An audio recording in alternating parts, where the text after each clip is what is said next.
Have you ever heard of a crime so cold it seemed destined to remain a mystery forever? A ghost story whispered for decades, with a victim's name but no face for their killer. Today, we're diving into the incredible world of forensic science, where technology is reaching back in time to solve the unsolvable.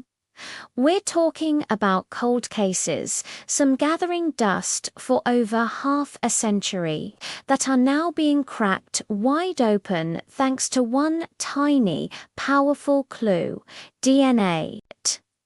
This isn't just science fiction. This is real-life justice, delivered decades later. Let's travel back to 1988 in San Diego. A young woman named Diane Dan was found brutally murdered in her apartment. The scene was heartbreaking, and despite investigators' best efforts, the case went cold.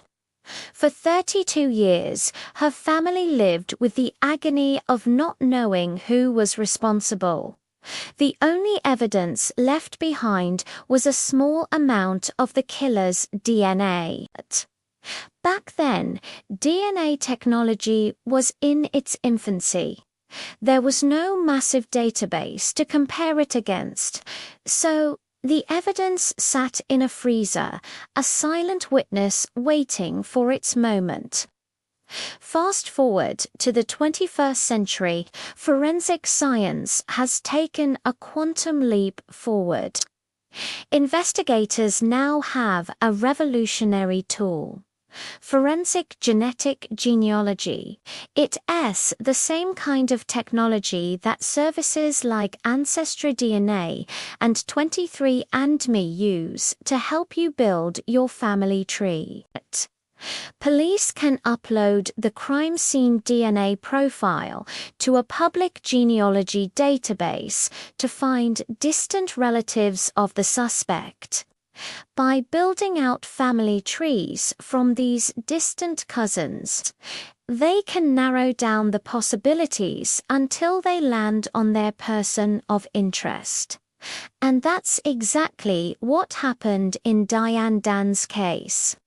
In 2020, investigators used this technique. They uploaded the cold case DNA and found a distant relative. From there, it was like a complex puzzle. Genealogists and detectives meticulously built a family tree, branching out, connecting dots, until one name stood out: Warren Robertson. Police tracked him down, covertly obtained a DNA sample, and it was a perfect match to the evidence from 1988. After 32 years, Diane's killer was identified. Justice, though long delayed, had finally arrived. This isn't an isolated incident. Think about the Golden State Killer, one of America's most notorious serial predators who terrorized California in the 70s and 80s. For over 40 years, he was a phantom. Dozens of murders and assaults were linked to him by DNA, but his identity was a complete blank. He was a ghost. Then, in 2018, investigator Paul Holes, who had dedicated his career to this case, decided to try genetic genealogy. It was a long shot, but it was their last hope. They uploaded the killer's DNA and found distant relatives, great-great-great-great-parents from the 1800s. From there, they built a massive family tree with thousands of names. Painstakingly, they eliminated branches of the family. They looked for men of the right age who lived in the areas of the attacks. Eventually, they narrowed it down to 2 brothers. One of them was a former police officer named Joseph James Den. Surveillance teams followed him. collected a DNA sample from his car door and a tissue he'd discarded, and sent it to the lab. The result? A direct match. The ghost had a name and a face. After 4 decades of fear and uncertainty, the Golden State Killer was caught. The impact of this technology is staggering. It's like having a time machine. Let's take the case of Jody Loomis, a 20-year-old woman murdered in Washington state in 1972. For 48 years, her case was a chilling mystery. The killer left DNA, but in 1972, forensics couldn't do much with it.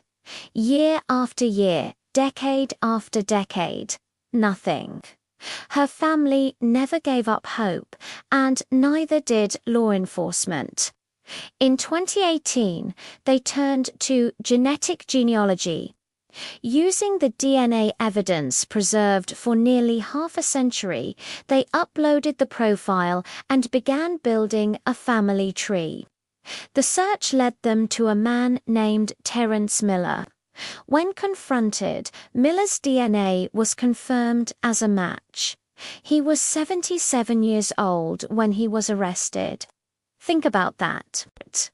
He lived his life for almost 50 years as a free man, a secret held until science finally caught up with him.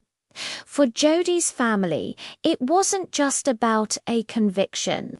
It was about getting answers, about finally being able to close a painful chapter that had been open for their entire lives.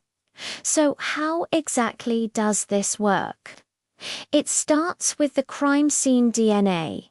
Technicians create a special data file from this DNA, different from the standard criminal DNA database.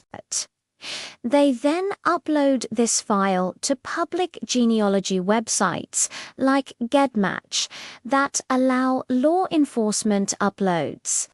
The site then generates a list of users who share DNA with the unknown suspect, ranked by how closely related they are. These are usually second, third, or even more distant cousins. This is where the real detective work begins. Forensic genealogists, who are experts in historical records and family trees, take this list of distant relatives and start building it. They use census records, birth and death certificates, obituaries, and social media to construct a comprehensive family tree that connects all these distant cousins. Their goal is to find the most recent common ancestors, the great-great-grandparents, for example, that all these relatives share. From there, they trace all the descendants of that ancestral couple down to the present day. They can then start narrowing things down. Was the suspect male? That eliminates all the female lines.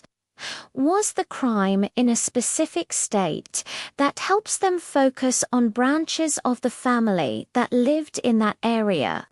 By cross-referencing these facts with the family tree, they can often pinpoint a single individual or a small group of siblings. At that point, traditional police work takes over to confirm the suspect's identity and obtain a direct DNA sample for comparison. It's a beautiful marriage of cutting-edge science and old-fashioned gumshoe investigation. Of course, this powerful technology also brings up important questions about privacy. The DNA being used is from people who voluntarily uploaded their data to genealogy sites to find relatives, not to solve crimes. This has sparked a debate about genetic privacy and consent. Should law enforcement have access to this data?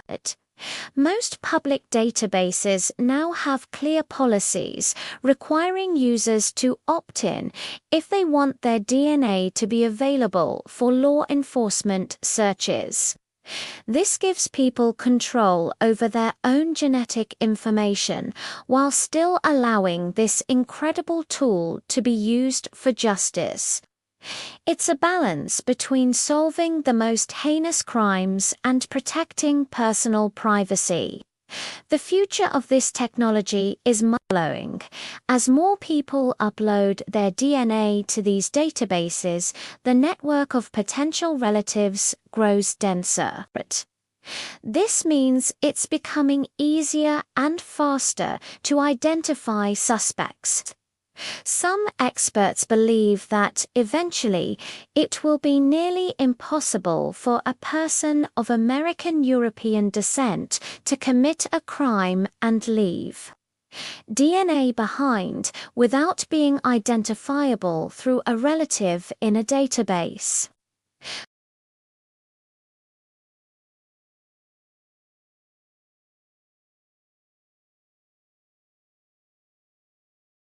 For countless families who have waited a lifetime for answers, this technology is nothing short of a miracle.